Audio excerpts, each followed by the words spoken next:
इस मौसम में दिए तो सभी के घर आए होंगे, है ना? तो भाई इन दियों के अंदर आज ये विनेगर डाला जा रहा है। ये दिए आपके घर तो आए हैं, लेकिन इन दियों को विनेगर के साथ ऐसे क्यों किया जा रहा है, मैं आपको बताता हूँ। अक्सर होता क्या है दोस्तों, ये दिए जो एक बार जल जाते हैं तो इनमें निशान बन जाते हैं। ये काले रंग के निशान ऐसे बन जाते हैं कि हम सोचते हैं कि इन दियों को दोबारा इस्तेमाल ना कर पाएँ। तो आज एक ऐसी प्रक्रिया करेंगे जिसकी मदद से आप इन दियों को दोबारा इस्तेमाल कर सकते हैं। कुछ इस प्रकार से एकदम नए जैसा दोबारा से बना सकते हैं।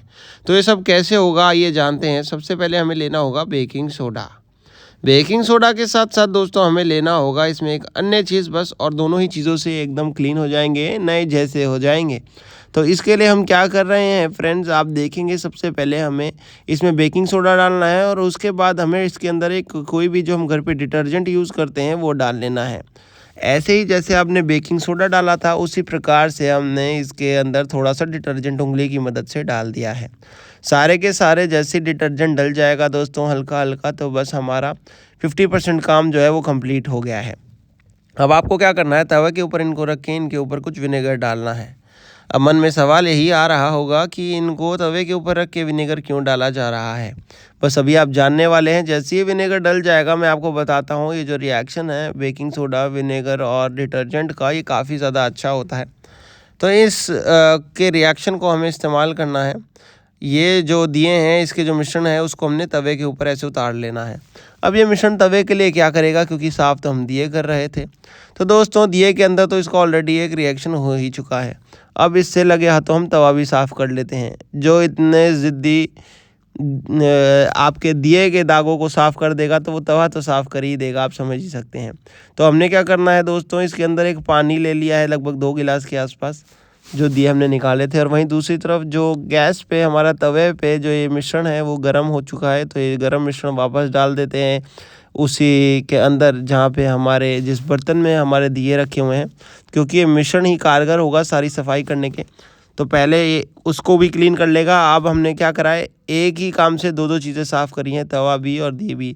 तो जब दिए साफ़ हो जाएंगे तो तवा हो ही जाएगा। तो पहले दिए करके आपको दिखा देते हैं दोस्तों। तो ये सारा मिश्रण डाल दिया इसके अंदर, और अब इसको क्या करते हैं, गैस के ऊपर रख देते हैं लगभग 1 से 2 मिनट के लिए। हमें इसमें एक बॉयल दिला लेना होगा।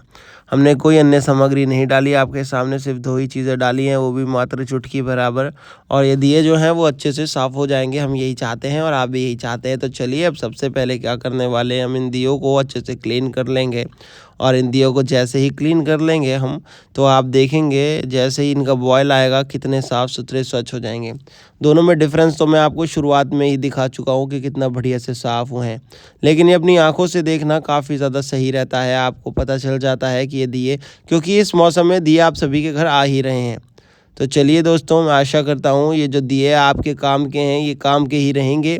ये ख़राब हुए थे या इन पे कुछ निशान बना था, वो निशान चुटकियों में हमने उतार दिया है। तो ये इसी तरीके से फटाफट से साफ़ कर लीजिए। एक पूरा बॉयल दिला लेता हूँ मैं, गैस की आंच को थोड़ा-सा तेज़ कर लेता हूँ, ताकि ये जो मिश्रण है वो पूरे के पूरे दियों के ऊपर कोट हो सके, रिएक्ट हो सके और इसको अच्छे से क्लीन कर सके। तो चलिए इसका वेट करते हैं कैसे अच्छे से क्लीन करेगा, बॉयल आ जाएगा तो। ये बॉयल आपके सामने आ रहा है, यही बॉयल है अब जो सारा काम कर देगा इसकी क्लेंजिंग का। तो चलिए इसको क्लीन कर लेते हैं, और क्लीन करने के बाद आपको इसका पानी कम करके निकाल के दिखाते हैं दिया कितना बढ़िया से क्लीन हुआ है। ये देखिए पानी हटाने के बाद ये बहुत ही अच्छे से क्लीन हुए हैं। तो इनमें हल्का सा डाल देते हैं डिश जेल लिक्विड, ताकि ये और अच्छे से क्लीन हो सकें। तो इस पे हम डाल रहे हैं डिश जेल लिक्विड ये, और अब किसी भी ब्रश की मदद से, स्क्रबर की मदद से इनको पूरे से रगड़ के इनमें जितनी भी कालक लगी हुई थी वो पूरी की पूरी हटाने के बाद आपको दिखाते हैं कितना ये अच्छे से साफ़ होता है। तो आप भी कर लीजिए अपने घर के दियों को एकदम साफ़ सुथरा, एकदम पुराने वाले दियों को एकदम नया जैसा, क्योंकि दिए अक्सर आप लोग इस्तेमाल करते हैं। ये उस सिचुएशन में बताया है दोस्तों कि अगर आप लेने नहीं जा पा रहे हो दियो तो ऐसे इस्तेमाल कर सकते हैं घर पे ही। आपको नए इस्तेमाल करने हैं तो आप जाके नए भी ले सकते हैं, बाज़ार पास है या आपके पास उपलब्ध है तो नए का इस्तेमाल करें, और नहीं है तो इन्हें अच्छे से ऐसे क्लीन करके आप इन पुराने वालों को भी इस्तेमाल कर सकते हैं। तो अब ये जो सारे के सारे रगड़े हैं इनको वो वॉश करके ज़रूर दिखाएंगे आपको कि इनका जो एंड रिज़ल्ट है वो कितना अच्छा है, ख़ास है, कितने अच्छे से क्लीन हुए हैं ये दिए, क्योंकि यही एक इम्पोर्टेंट काम होता है, क्लीन होने ज़रूरी हैं। तो ये पूरे रबिंग हो चुकी है लगभग।